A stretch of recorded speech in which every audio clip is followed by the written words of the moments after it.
Today we discuss about Unit 4 Environment Issues. The first one is the photochemical smog.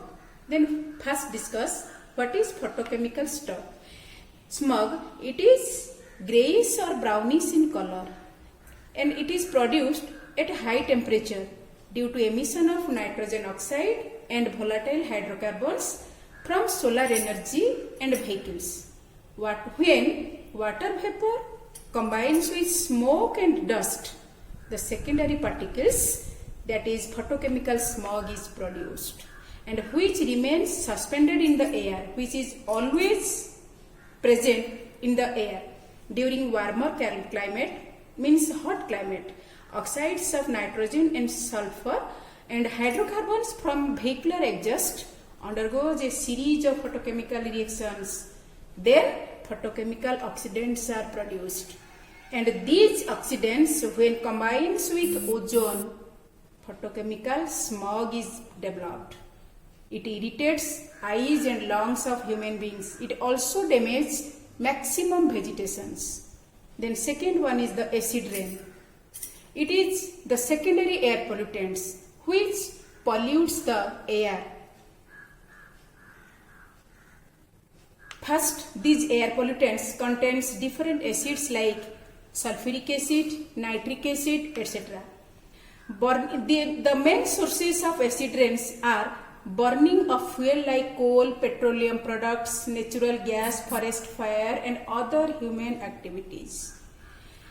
When the pollutants like oxides of nitrogen, sulfur dioxide, etc. react with atmospheric water and form acids such as nitric acid, sulfuric acid, hydrochloric acid and fall on the ground in the form of acid rain. Then we discuss about different causes of acid rain. The first causes chlorosis and necrosis in plants. What about chlorosis? The deficiency of chlorophyll. And what is necrosis? The black or brownish spot which is found at the plant surfaces. Then second cause, it kills fishes and other aquatic organisms. It also attacks the building materials like marbles, limestones, metals, etc. Then third one is the deforestation. Deforestation means it is the clearance of naturally occurring forest by the process of logging and burning of trees. Logging means cutting of trees. Then what are the reasons of deforestation? Then first is the conversion of forest to agricultural land by growing population. Second one is the for manufacturing furniture, railways, tracks, etc. etc. Then third one is the zoom or slash cultivation of northeastern states, India, have also contributed to deforestation. Then fourth one is the establishment of industries, bridges, etc. Then last one is the sometimes natural calamities like flood, cyclone, earthquake, etc. which destroy maximum plants and which creates deforestation. Then we discuss about what is the effects of deforestation. The first one is it will enhance the concentration of carbon dioxide in atmosphere because carbon dioxide also increases due to less quantity of plants. Second one is it also causes loss of biodiversity due to habitat destruction. Third one is the rainfall decreases and last one is it also causes soil erosion. Then number 4, ozone depletion. What about ozone depletion? Then first we discuss about ozone depletion. Now that means it is gradual thinning of Earth's ozone layer in the polar region caused by the release of chemicals which is released. These chemicals are released from different industries. Ozone is formed due to reaction of atomic oxygen with molecular oxygen, O3. The main formula is O3, ozone. This ozone layer protects the living organisms from the harmful effect of UV radiations. Ozone depletion is a major environmental problem because it increases the amount of ultraviolet radiations that reaches our surface. The ozone layer have the capacity to absorb maximum ultraviolet rays which comes from the sun. The absorption of UV rays by ozone layer is directly proportional to its thickness. The concentration of ozone in the atmosphere changes with seasons. Ozone depletion causes following major effects. Number 1, destruction of DNA and proteins of living organisms. Protein is very important for each living organisms.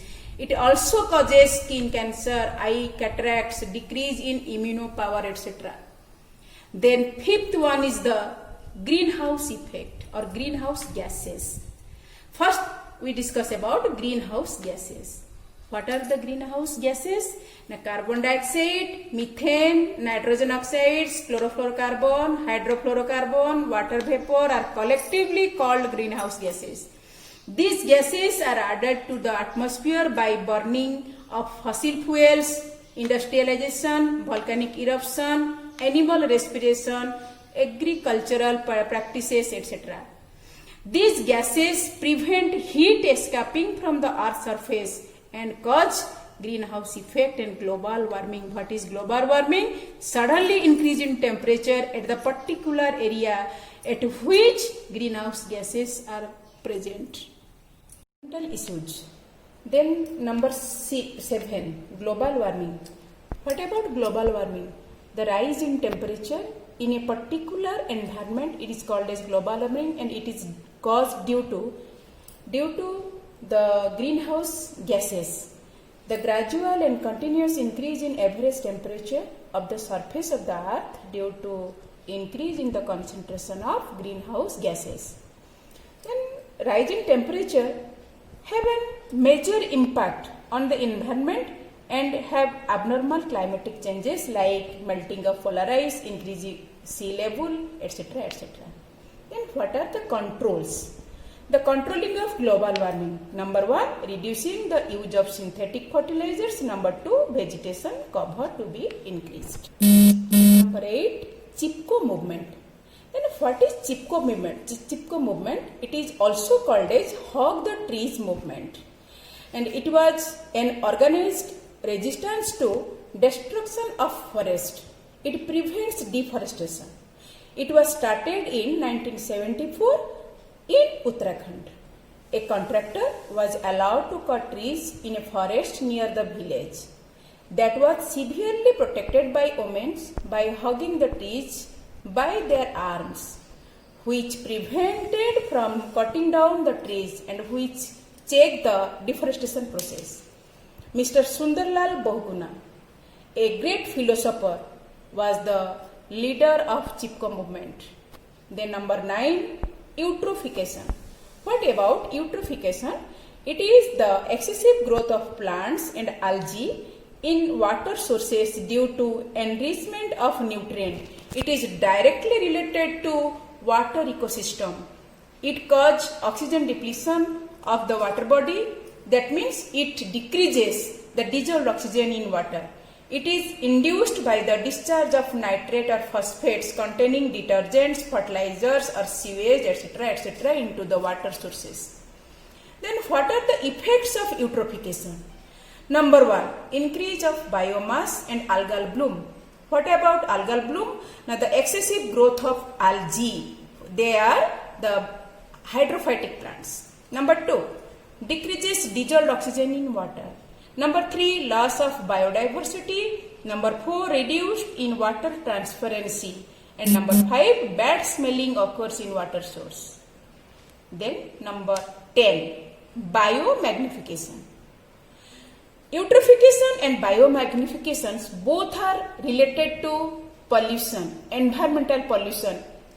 Eutrophication directly related to water pollution and biomagnification directly related to all type of pollution, water, air, etc. etc.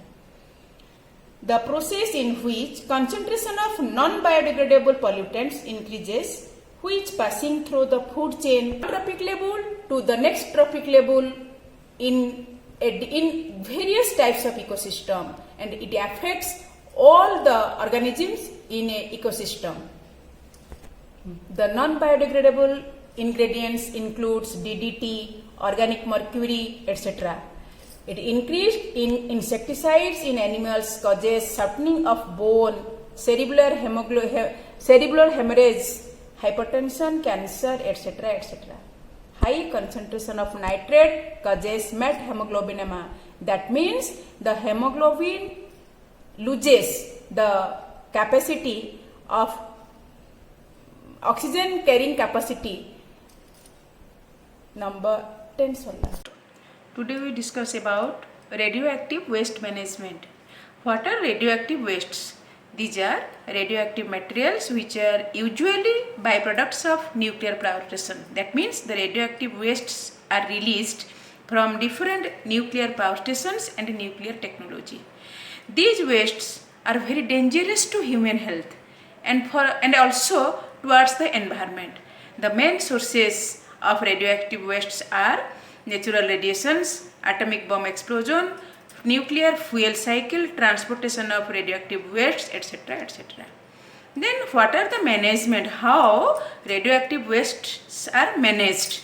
The number one, unnecessary use of atomic explosion should be stopped. The leakage from the radioactive material should be checked. The storage of nuclear waste should be done in sealed container and should be buried below the earth's surface. The disposal of radioactive waste must be safe and secure. Now, agrochemicals and their effects. The first we discuss about agrochemicals. The chemicals products which are used in agriculture are called as agrochemicals. They include synthetic fertilizers, growth hormones, pesticides, insecticides which are used in agriculture. They are called agrochemicals. These are used for maximum productivity of crop plants. Over of pesticides causes environmental pollution. The agrochemicals may be easily washed into the water sources, so water also polluted. Nitrate present in fertilizer combines with hemoglobin to produce methemoglobinema, which reduces the oxygen carrying capacity of hemoglobin. The non-biodegradable pesticides, when enters to the food chain, biomagnification takes place. In this way, entire ecosystems will be disturbed. Then we discuss about solid waste management. What are the solid wastes? They include paper, plastic, glass, metals, rubber, leather, etc. etc. They are of three types like biodegradable, non-biodegradable and recyclable solid wastes. Major sources are agricultural waste, municipality wastes, industrial waste, electronic waste, etc. Now, what are the effects of solid waste management? Number one, they create water pollution. Number two, water dumping causes different diseases like malaria, cholera, dengue, etc. Number three, they also causes soil pollution which leads to decrease in soil fertility. Soil fertility also decreases. What are the management? The solid management can be controlled by recovery and recycling, burning, sources reduction and dumping. Then number 14, GAP. That means Ganga Action Plan, the plan which acts on Ganga river. The Ganga is an Indian river, comes from Himalayan Ganga Sagar and covers more than 52 cities in West Bengal. Various sewage or chemicals from textile mills, different industries, slaughterhouse, hospitals, etc. are involved in the water pollution. A program, the Ganga Action Plan, was launched in April 1985. The main motto of Ganga Action Plan is to reduce the pollution on the river.